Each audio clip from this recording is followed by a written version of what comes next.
Ek vra nou vir Kobus Botes om die besprekingspunt wat aan hom toegeken is, toe kom aflewer, Jesegiel 14, vers 7 tot 9. Dankie Kobus.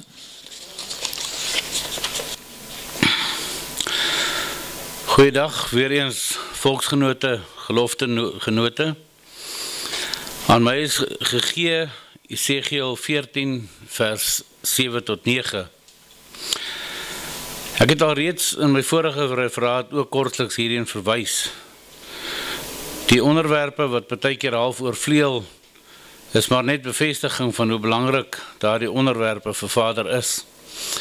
Ons het dit ook daarom al baie beleef, dat hoe nader jy na die einde van die naweek kom, hoe minder het jy eintlik op te sê, want alles is klaar gesê.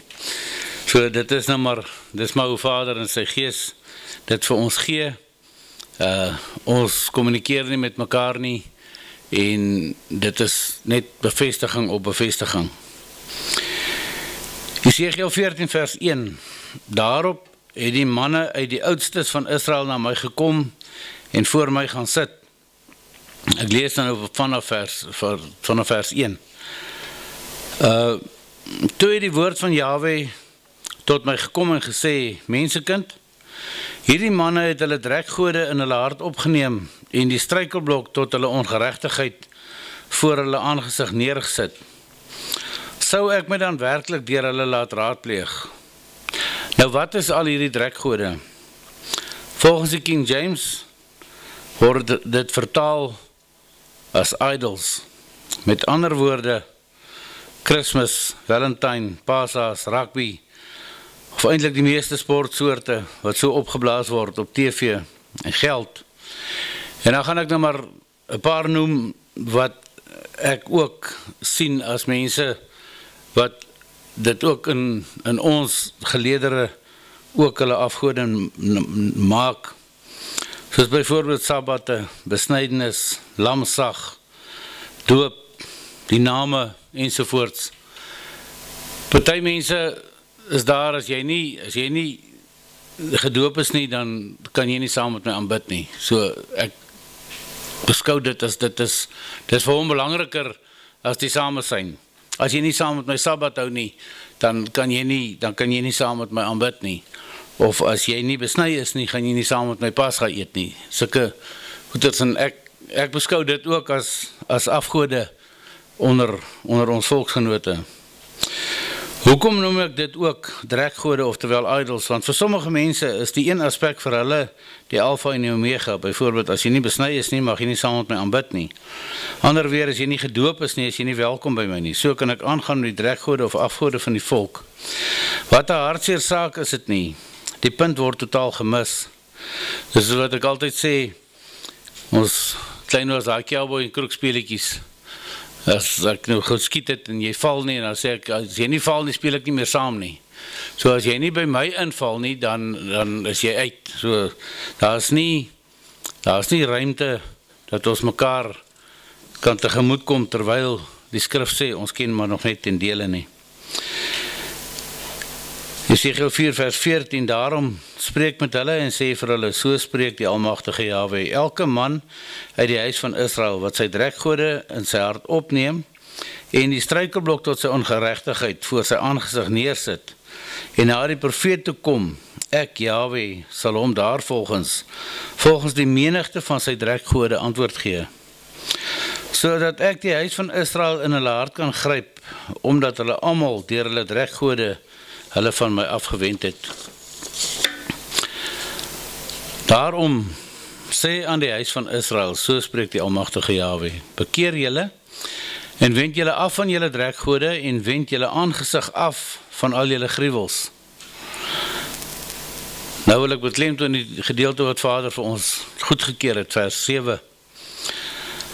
Want elke man uit die huis van Israel en die vreemdelinge wat in Israel vertoef, wat hom afsonder en my nie navolg nie, en sy drekgode in sy hart opneem, en die struikelblok tot sy ongeregtigheid voor sy aangesig neersit, en na die profeet toe kom, dat die my vir hom kan raadpleeg, hom sal ek Jahwe self antwoord gee. Ek sal my aangesig rig teen die man, en hom tot 'n teken en 'n voorwerp van spot maak, en ek sal hom uitroei uit die midde van my volk, en julle sal weet dat ek Jahwe is. En as die profeet hom laat verlei om 'n woord te spreek, ek Jahwe het die profeet verlei. Ek sal my hand teen hom uitsteek en hom verdelg uit die midde van my volk Israel. Hierdie gedeelte is 'n geweldige, gewigtige saak vir Vader. Hierdie is 'n vreeslike waarskuwing vir die wat hom afskei. Ons loop al 'n lang pad sedert 2009 met hierdie saak. Vader is besig om 'n pad voor te berei vir die volk. Elkeen wat dit nie verstaan nie, sal hopelik vorentoe verstaan. Daarom moet ons as GKK so versigtig wees om Vader in opregtheid en in kinderlike onskuld te nader. Die aanklag is dan juis as ons Vader raadpleeg na die hart van iemand, ons die gevolge sal dra.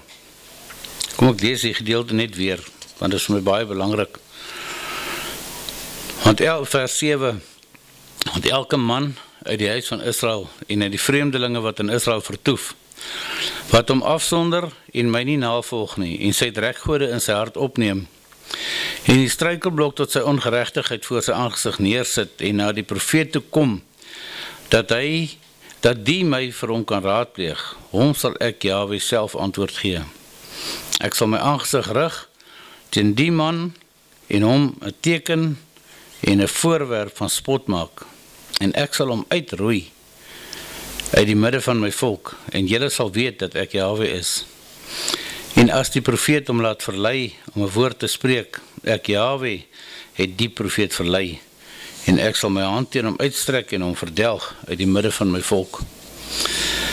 Hieruit kan ons sien hoe belangrik dit is om gefokus te bly en die hele tyd Vader se wil te bekom. En dan maak dit vir my so hartseer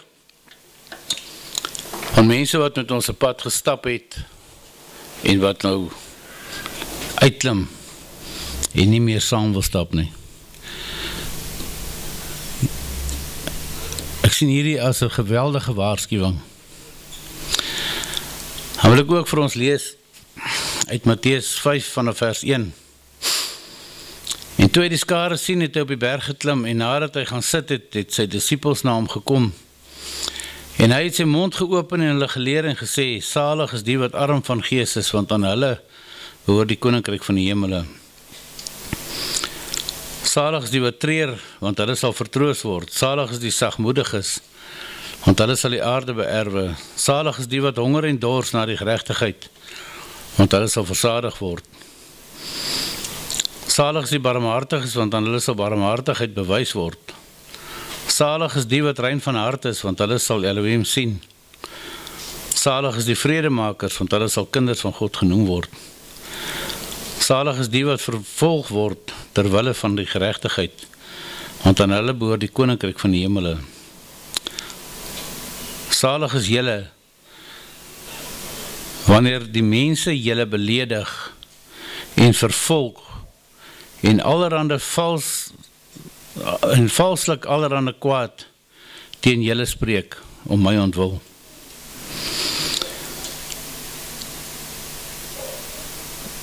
Vooral vers 5 is my belangrik, dat ons moet weet, dat ons maar net moet aanhou waarmee ons besig is, want ons weet, dat het Vader se wil is. Dit maak nie saak wat daar van ons gesê word nie. En terug na Esegiel toe, 14 vers 10. En hulle moet hulle ongeregtigheid dra, soos die ongeregtigheid van die vraer. So sal die ongeregtigheid van die profeet wees, sodat die huis van Israel nie meer agter my weg dwaal nie, en hulle nie meer verontreinig met al hulle oortredinge nie.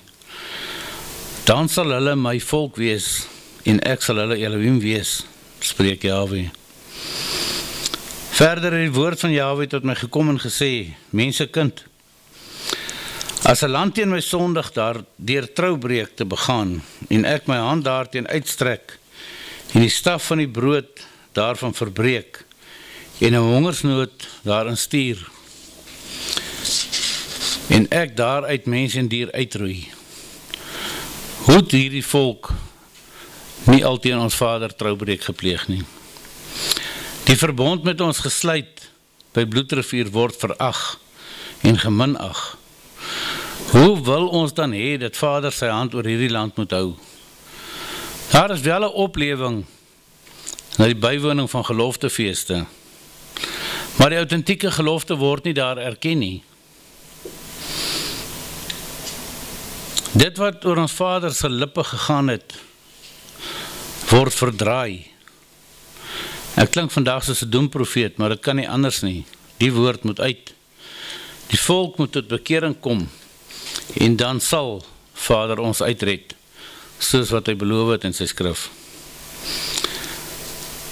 Jesegiel 14 vers 14, al was hierdie 3 manne, Noag, Daniel en Job daarin, dan sou hulle deur hulle geregtigheid net hulle eie siele red, spreek die almagtige Jahwe.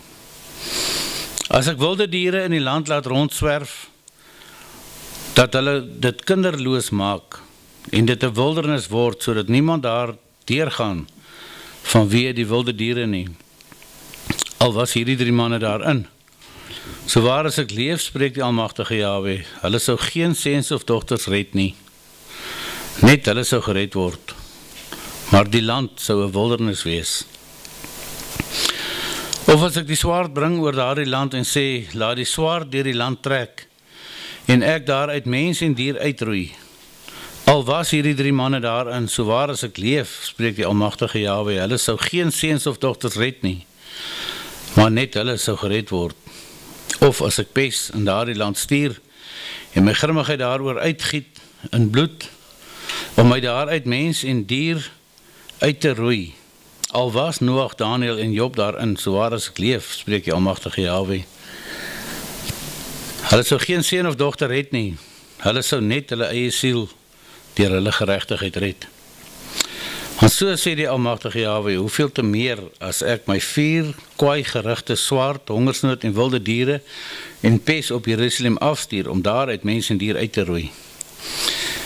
En dan, kyk nou hierdie wonderlike belofte van Vader, Jesegiel 14 vers 22, maar kyk, daarin sal oorbly wat ontvlug, wat uitgebring word, seuns en dogters.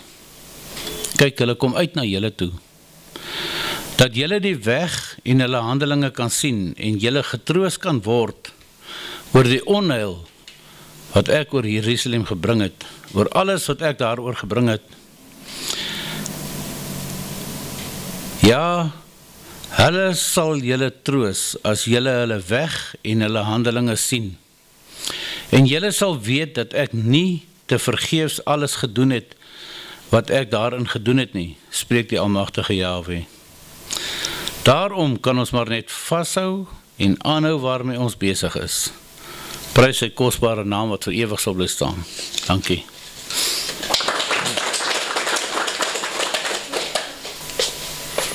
Dankie Kobus vir die besprekingspunt wat jy ons verduidelik het. Wat my byval is dat dit eintlik spreek van ons situasie waarin ons vandag bevind. Want baie mense sal by jou kom en vir jou uitvra oor 'n sekere standpunt, maar hy is nie regtig bereid om sy standpunt te verander as jy hom klaar gevra het nie.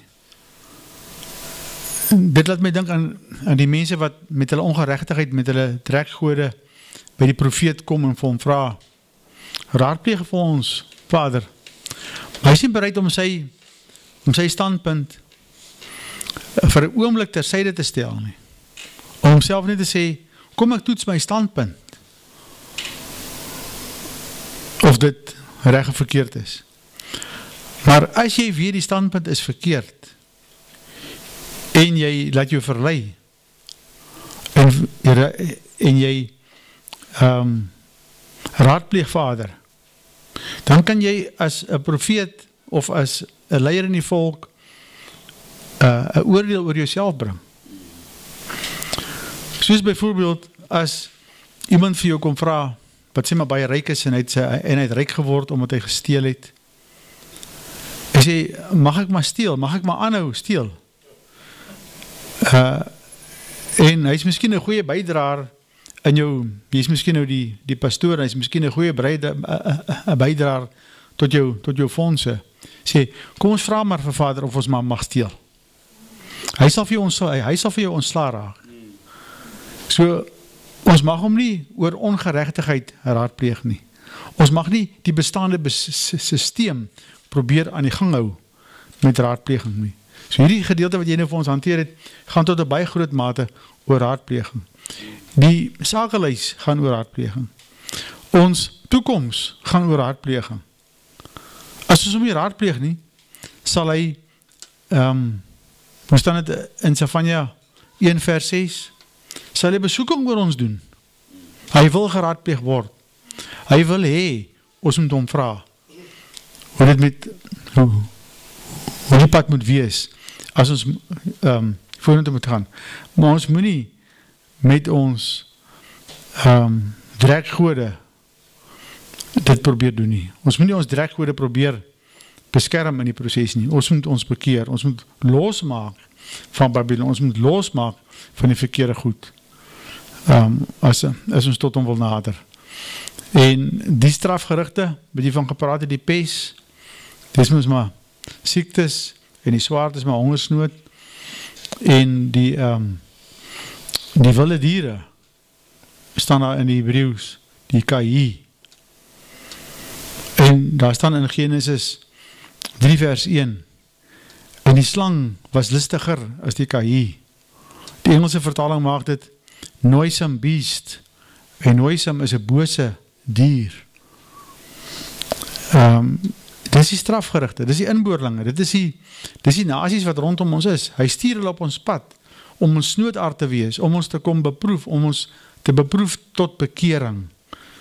So ons moet nie kwaad wees oor hongersnood nie, ons moet nie kwaad wees oor strafgerigte nie, ons moet bly wees daaroor, want Vader het bekering in gedagte vir ons met die strafgerigte. Nog iemand wat iets wil kom sê het? Het jy nog iets om te sê, Kobus? Nee, Kobus het. Dankie, Kobus.